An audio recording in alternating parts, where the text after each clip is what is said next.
The Indigenous Media Portal is a team project at the University of Oklahoma that aims to increase Indigenous communities' access to and control over their cultural materials held in institutional archives.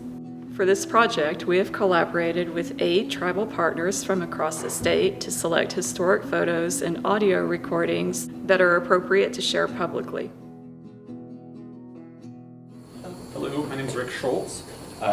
We are about to scan intertribal delegation at Hoover's inauguration, and we are going to use our large format quartz scanner to scan a panorama. There we go.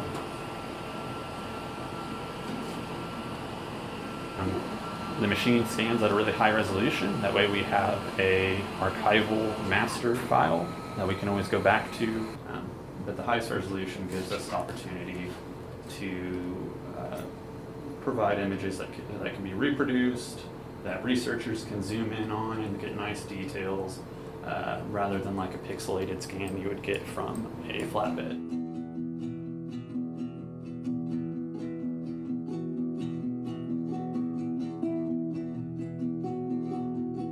We're looking at a photo that is from the Gordon W. Lilly collection in the Western History Collections. It's a panorama depicting an intertribal delegation for President Herbert Hoover's inaugural in 1929.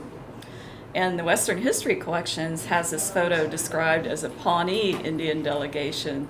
But after looking at this photo, some with Mr. Yellowman, there's clearly individuals from other tribes in this photo. Yeah, I definitely recognize this lady here. She was part of a historic event, and I've seen her before, where she was kind of given the honorary Cheyenne name for all of her work that she did with the Cheyenne people.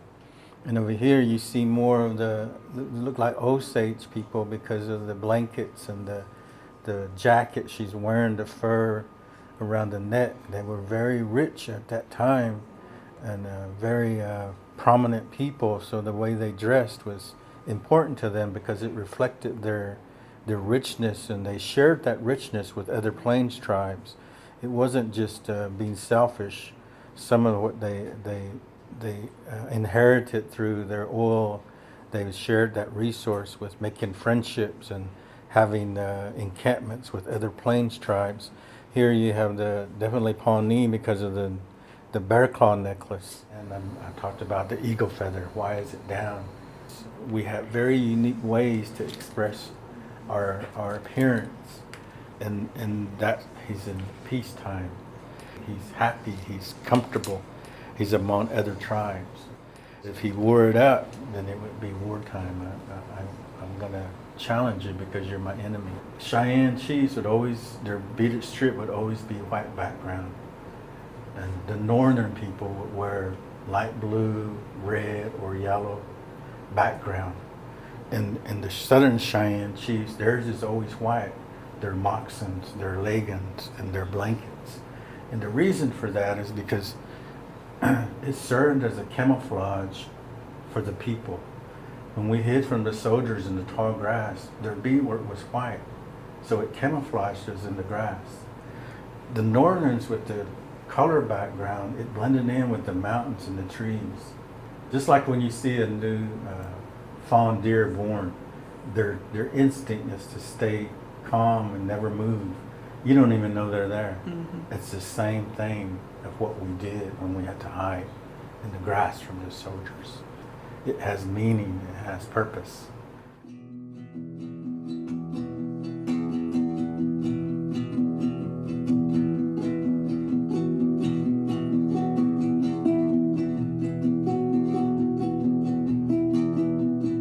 It's very unique to see them all standing together and documenting this.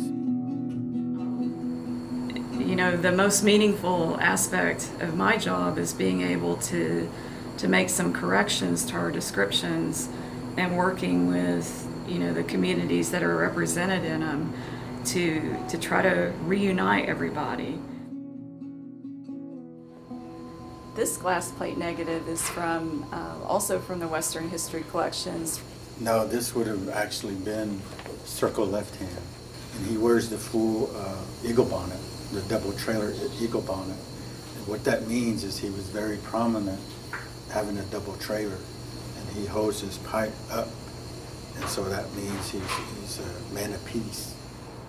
So those are some of the things that we can all learn from, but also educate one another, and collections of photographs, archives. And you're not going to find what I just told you in the library where we're at right now. There's no written thing in the library. It's oral history that I'm telling you, and that's important. And that's why I believe that this portal project we're working on, it's a living project, and part of that living spirit just came out today.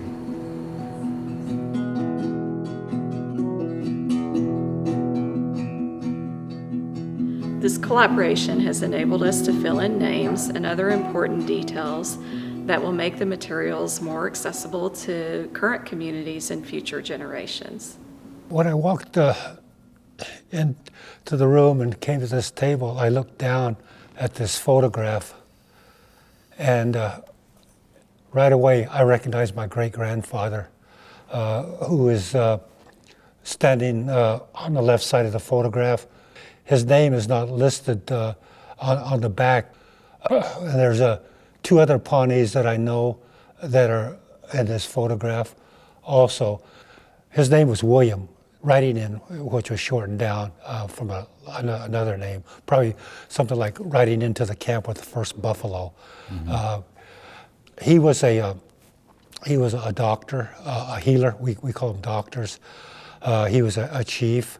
Survived Massacre Canyon, which was a fight that happened in Nebraska in 1873 when a large force of Lakota overwhelmed a very small Pawnee hunting party. He was an electorate, selected as electorate for the Republican Party.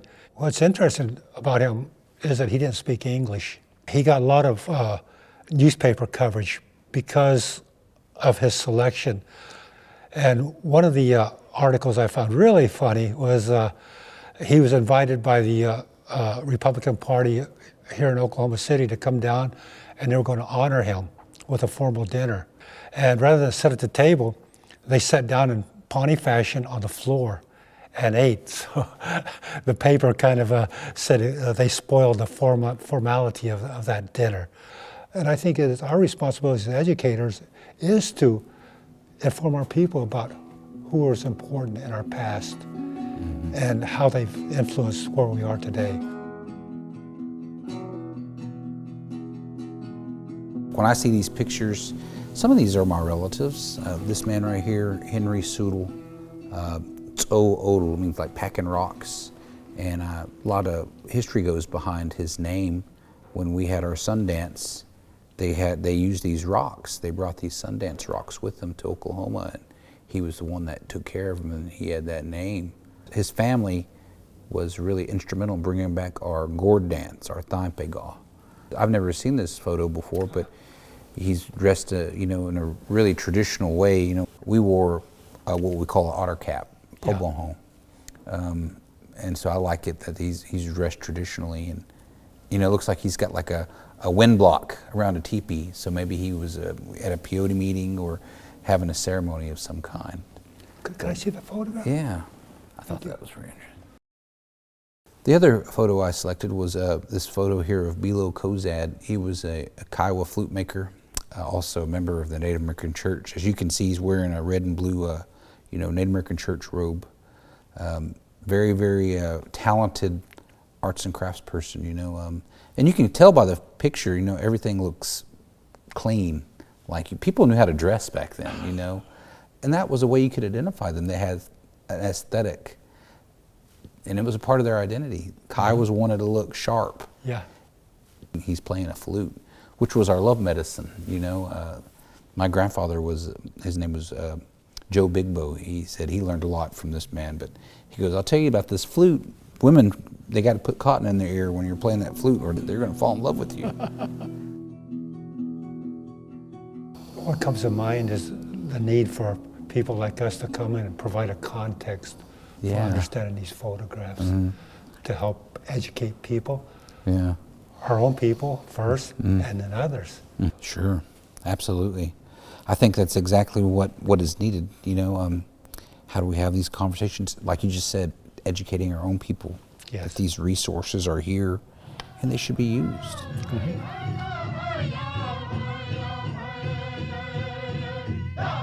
OU Libraries will be adding more Indigenous collections to its online repository in coming years, and it is hoped that these collections will be of use to tribal communities, to families, and to all other kinds of researchers as well. I like these photos of these young ladies here. This one in particular is the White Eagle family. Chief White Eagle was our principal chief, and he was the chief that came to Oklahoma when we were moved from Nebraska. A lot of these photos might have been taken at the 101 Ranch, where the 101 Ranch Western Show took place. But if they were in our community, they would have been taken probably around our powwow ground area. The young lady on the left might be White Eagle's wife or daughter. And what's amazing about this photo is that this dress that she's wearing isn't particularly Ponca, but we do know that she is Ponca. This dress that she is wearing is on loan at the First American Museum. Me and some of the other cultural advisors had identified this dress when we had gone to FAM to see the collection, and they identified it by the design of the dress. And this dress once belonged to Julia White Eagle. But then you also see that in this photo, the blankets that they're wearing are also the same blankets worn by these other two young ladies here. So I don't know if this is just a prop that they use for these young ladies, or if this is items that belong to the family. So these girls right here might also be part of the White Eagle family. It'd be interesting to see when we talk to our elders, see what they have to say about these White Eagle ladies and their relationship to these ladies in this other photo. I like the fact that we can actually look at these designs and hopefully connect them with families with their designs again. I'm excited to let our elders see these photos and hopefully bring some happy memories to them. That's one of my favorite things about this job, is being able to place cultural items and connect them with the present time. And so being able to sit there and see this dress in person and then see a photo of this dress on somebody from that time period was amazing. We are grateful for the support of our tribal partners and their generosity in sharing their cultural knowledge with us and with the general public. It's unique to really experience this process of preservation of these digital images. It's very important. The connection that we have in our past still connects us today.